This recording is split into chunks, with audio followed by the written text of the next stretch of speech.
Fresca murale désignant la mort de la Sainte Vierge. Fresca signifie la scène du départ de la Vierge Marie au demi-dôme dans la partie maritime de la première chœur et a été transportée au musée à côté de l'église. Ce spectacle représente le départ de la Vierge Marie et l'élévation de son corps au ciel. Ce spectacle n'était pas habituellement représenté dans les icônes chrétiennes et n'était pas commun qu'au 8e siècle. Il y a une différence entre la représentation de ce spectacle dans l'église copte et l'église syriaque. Le dessin de l'image de la Vierge Marie aux peintures égyptiennes fait toujours la Vierge dormante, sa tête était vers la droite, mais sa tête a été peinte dans les autres tableaux vers la gauche.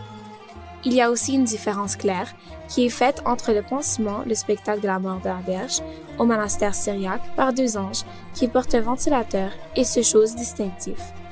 Ce spectacle mural qui représente la Vierge Marie dormante sur le lit dans le temps de sa départ, qui est représenté devant l'autel nautique qui porte le nom de Saint-Boctor. On trouve que le tableau de départ de la Vierge Marie a beaucoup de petits cercles jaunes pointillés par rouge. Il y a deux lignes noires et grises qui séparent ce tableau en deux parties pour présenter le marque entre la ciel et la terre. Le bas est complètement écrasé et a une marque et il a une arrière verte qui représente la terre. Pour la partie supérieure, son arrière est bleu avec beaucoup d'étoiles comme le ciel. Et pour le dessin, on trouve qu'il est en 3 séries pendant un seul sujet et l'ascension de la Vierge Marie après son départ. Mais pour les 3 sont 1. La mort de la Vierge, 2. La réception du Christ de son esprit et 3. Faire monter son corps au ciel. Au centre, on trouve que le spectacle de la Vierge Marie dormante sur le lit. Cette lit est couverte par des rideaux en brun, descendant en drap parallèle, décorés par des fleurs de lotus, en vert, rouge et bleu. On trouve un oreiller près de la tête mis sur le lit, et autour de sa tête, il y a une humble luminosité, s'appuyant d'un oreiller rouge. La Vierge porte une robe bleue. Le drap de la robe sont circulaires et sortis de l'emballage pourpre.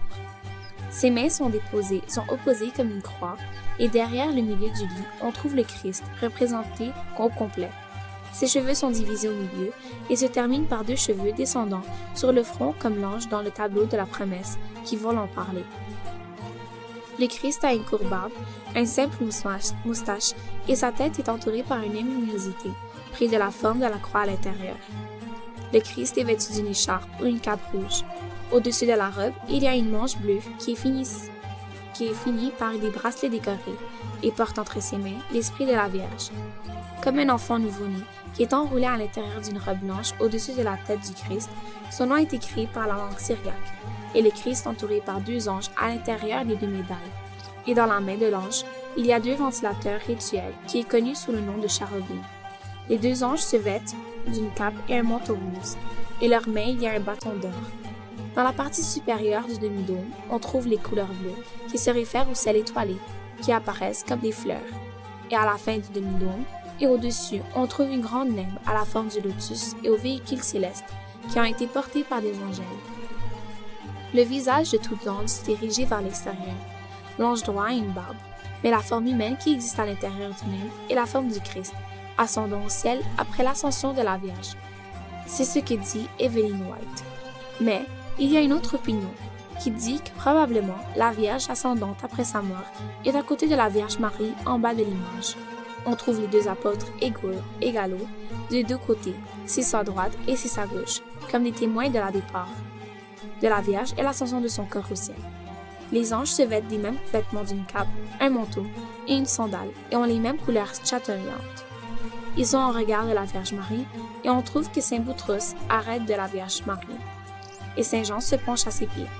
Par derrière, on trouve tous les apôtres. On peut reconnaître Saint Jean par sa barbe blanche et ses cheveux. Il se vêtit d'un manteau rouge et sur lui une cape rose. Il met ses mains sur son gilet. Il est le seul représenté vieux dans le groupe droit, mais ce qui suivit dans les apôtres qui sont les cheveux noirs. Chacun arrête par une attitude différente de l'autre, mais pour les autres apôtres qui sont représentés au nord de l'arrière, on trouve le premier a un large front et des cheveux noirs, et se penche vers les pieds de la Vierge. Il essaie de la baiser. Il se vêtit une cape jaune et a des bracelets à main sur elle. Un manteau bleu après lui s'arrête un vieux qui a des cheveux longs blancs et une barbe blanche. Et après lui s'arrêtent tous les apôtres. C'est pour l'explication du spectacle de la Vierge qui est représenté au demi-dôme nord. Retour au 10e siècle, c'est-à-dire un mélange entre l'art copte et l'art syriaque. La seule écriture qui est représentée sur le tableau est le nom du Christ.